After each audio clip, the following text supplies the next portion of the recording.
is Connor Holt, and today we are joined by my mother and father once again, and my little brother behind the camera. And today we are going to be doing a persuasive speech. About this persuasive speech, we're going to be talking about the Navy SEAL Foundation.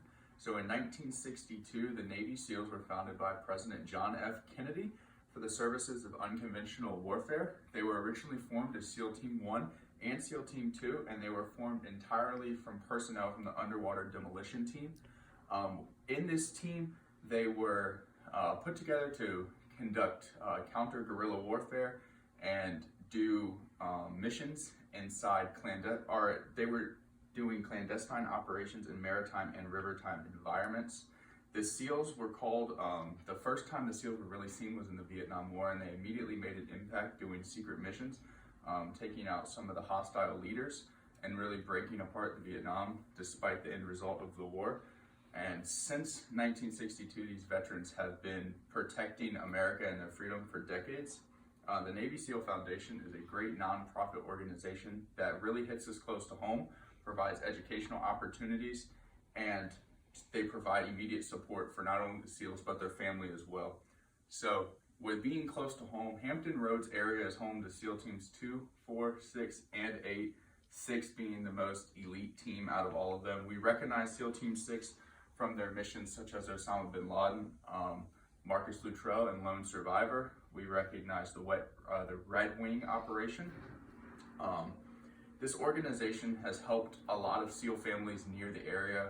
One instance of this is in 2011, a Taliban shot a rocket-propelled missile at a helicopter carrying 15 members of SEAL teams, mainly SEAL Team 6, and it did end up killing them all. Now on this plane, 6 of them were stationed here local, and 3 of them even were so local to me, they were actually a part of the church that I was attending at the time. So this organization went out of their way and really helped not only the families of the SEALs, but the community as well, and bring light to the issue and really portrayed what these SEALs did and how they helped the community. They provide each family with anything they need during the support.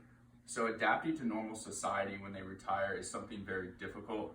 We see a lot of veterans come back from overseas with PTSD, and especially being SEALs, they do things that not every branch of the military does or every member of the military does. So they would pay for schooling for not only the SEAL, but the children of the SEALs when they're deployed and when they come back. They provide opportunities to receive counseling for up to 24 months following their release from the military to help them with things like coping with back home normal society and the PTSD and the rehabilitation that comes along with the process of transitioning from a warfare life to a civilian life. So the support of this organization goes far beyond just the educational aspect of it. So SEALs spend immense amounts of time away from their family, so they get to miss their children growing up.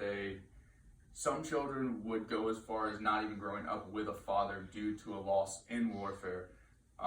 The military wives must perform not only the wifely duties of the house, but the husband's duties of the house too, because they are just not there a lot of times. So the respect and care for these veterans needs to be strong and abundant. So today the SEAL teams have grown from 2 teams originally up to 8 teams, with 4 teams on the East Coast here in the Hampton Roads area and 4 teams over on the West Coast. Navy SEALs make up less than 1% of the United States Navy. That is including not only the members of the SEAL team, but their whole counterintelligence units that do all their surveillance for them and really set up the mission. So it's a very small branch of the military, of the Navy per se, that take care of a lot more than what we see. So these SEALs have been tasked over the years with gathering intel, killing leaders, and really just making an impact on what could have happened here in America, because Osama bin Laden, as we know, was responsible for 9/11, the most deadly terrorist attack on U.S. soil. And who knows if he was still alive today, what he would be capable of doing and what he would have already done. So killing this man with much intelligence of terrorism and what to do and how to organize it was a vital role in keeping America safe.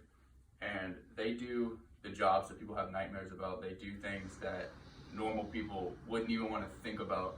So So since the SEALs protect us, we need to do everything we can to protect them when they get back on the homeland.